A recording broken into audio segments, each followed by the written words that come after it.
when I was little, baseball was big in Buffalo, and my family was really into baseball. And at night, my father and my mother and I used to sit around the kitchen table. We had a little Philco radio, and it stayed always on the kitchen table. And we would listen to the play-by-play of the Buffalo Bisons down at Offerman Stadium. On Sunday, my father and I would walk over to Delaware Park to watch the softball games. And he would tell me all the fine points of the game, and then afterwards, he'd buy me an Eskimo pie. And really, to this day, I love Eskimo pies. But the best thing of all, on Wednesday night, when the Bisons were home at Offerman Stadium, it was ladies' night, and my mother and I could go in for 15 cents. So we could take the trolley down to Offerman Stadium, and if we got our peanuts outside, they were 5 cents a bag. If you waited till you got through the gate, they were 10 cents. So you can imagine my mother always made sure we got our peanuts outside. And she'd always tell me, we don't have to buy a program, because after all, we know the names and the numbers of all the players. And we don't know how to keep a box score anyway. So no problem, we didn't get a program. Now we each had a favorite. My mother's favorite was Ollie Carnegie. I think he was a catcher. He was built like Babe Ruth, kind of heavy set. And when he connected with a ball, it went a country mile. But my favorite was a young rookie, brand new to the Bisons. His name was Lou Boudreau. Lou was tall and dark, and I thought the handsomest man that ever lived. But besides being a good player, he was so kind. He always acknowledged the crowd. He'd sign an autograph for anybody that asked. He was just a very, very kind man, and I was just agog about Lou Boudreau. The second year that he signed on as a rookie, wonder of wonder, miracle of miracles, Lou Boudreau and his wife and new baby rented the house right next door. Oh, I couldn't believe it.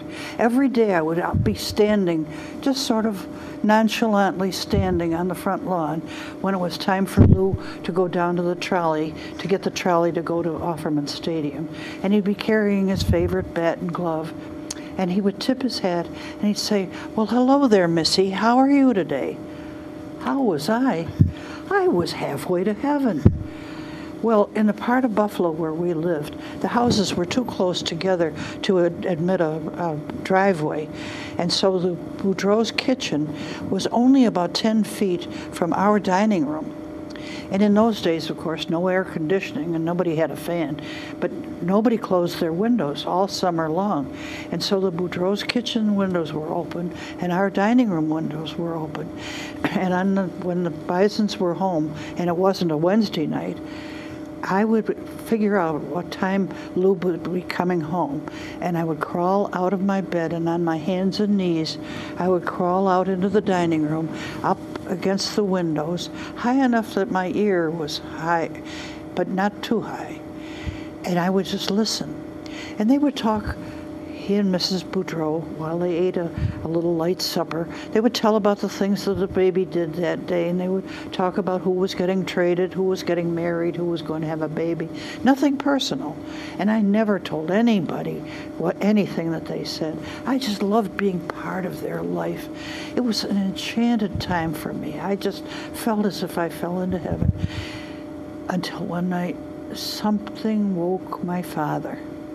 My father got up, came down the hall into the dining room, flicked on the big overhead light.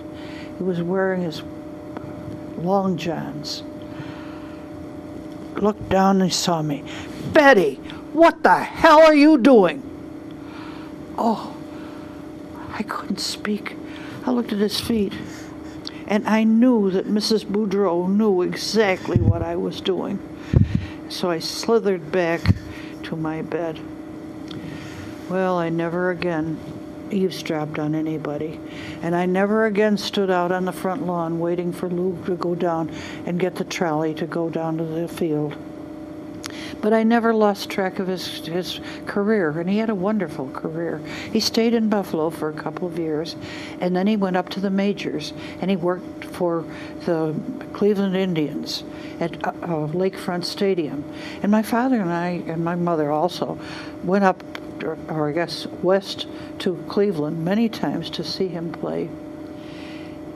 After a while, he became general manager of the Indians, and the sports pages were full of it because he was the youngest one who had ever been raised to general manager of a major league team, and he had a great career. And no scandal was ever applied to him. He always stayed married to Mrs. Boudreau. He was well known for being a really honest, good manager. And he was elected to the Baseball Hall of Fame. And my daughter and her 3 children and I went down to Cooperstown so that we could see his picture and his favorite bat, his favorite glove, and a rundown of all the remarkable things that had happened in his career. And Lou lived to a couple of years ago, and when my grandson was in college. And Michael, my grandson, sent me a sympathy card, and on it he wrote, "It's hard to lose a hero." And yes, Michael, it's very hard to lose a hero.